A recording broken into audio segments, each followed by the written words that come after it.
saudara, Putar Info kembali hadir di sela-sela aktivitas Anda. Bersama saya, Muhammad Abdul Ghafur, yang pada kali ini saya akan memberikan berita tentang ketenaga kerjaan di masa pandemi COVID-19 ini.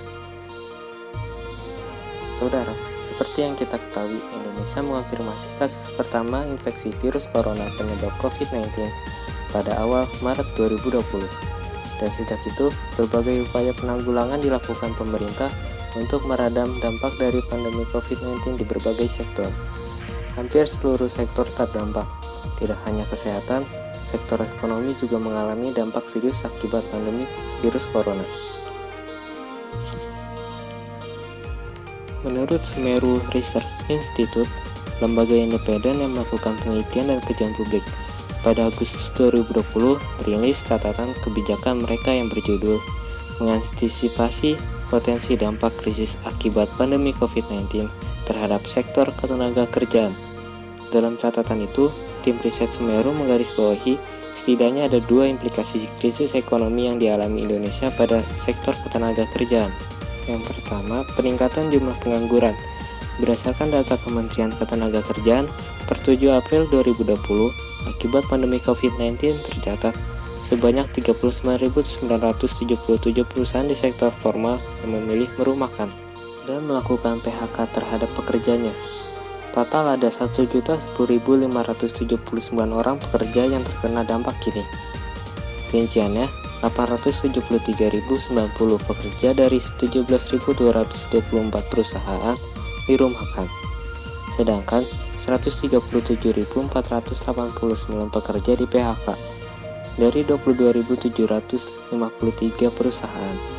Sementara itu, jumlah perusahaan dan tenaga kerja terdampak di sektor informal adalah sebanyak 34.453 perusahaan dan 189.452 orang pekerja.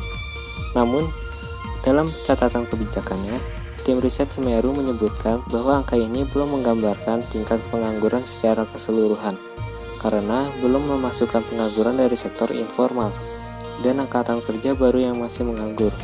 Dan juga mengutip catatan kebijakan Semeru, hasil simulasi yang menunjukkan bahwa tingkat pengangguran terbuka meningkat 4,99% pada Februari 2020 dari data BPS menjadi 6,17% sampai 6,65% pada Maret 2020.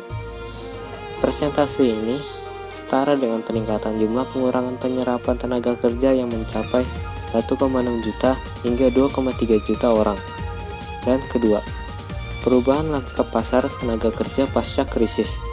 Setidaknya ada 4 poin utama yang akan mendorong terjadinya perubahan lanskap pasar tenaga kerja pasca krisis ekonomi dan pandemi COVID-19.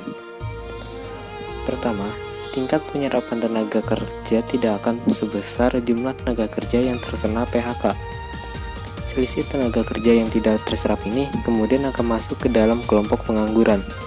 Kedua, perusahaan hanya akan merekrut tenaga kerja yang memiliki produktivitas tinggi dan mampu mengerjakan beberapa tugas sekaligus atau multitasking. Sebagai contoh, usaha perhotelan hanya akan merekrut tenaga kerja yang memiliki kemampuan manajerial dan juga bisa melayani tamu di restoran. Poin ketiganya, lapangan usaha yang akan berkembang pasca pandemi COVID-19 adalah usaha yang berhubungan dengan teknologi. Tenaga kerja yang dibutuhkan juga adalah tenaga kerja yang memiliki kemampuan di bidang teknologi. Hal ini terbukti dengan terjadinya pergeseran pola kerja selama pandemi, di mana yang jika sebelumnya pekerja diharapkan untuk bekerja di tempat kerja, maka selama pandemi ini perusahaan juga pekerja harus beradaptasi untuk mengurangi aktivitas mereka, terutama yang melibatkan bertemunya banyak orang. Salah satu caranya adalah dengan penerapan pola kerja work from home atau bekerja dari rumah. Dan poin yang terakhir adalah sistem ahli daya dan pekerja kontrak akan lebih diminati oleh pelaku usaha, sebab keduanya memberikan fleksibilitas tinggi kepada perusahaan dalam hubungannya dengan tenaga kerja. Fleksibilitas yang dimaksud adalah hubungan ketenaga kerjaan yang non-standar, seperti tenaga kerja paruh waktu atau tenaga kerja dengan kontrak harian. Ya, sekian permisa. Laporan tadi sekaligus penutup acara seputar berita pagi ini. Saya Muhammad Abdul Ghafur, mohon undur diri. Terima kasih dan sampai jumpa.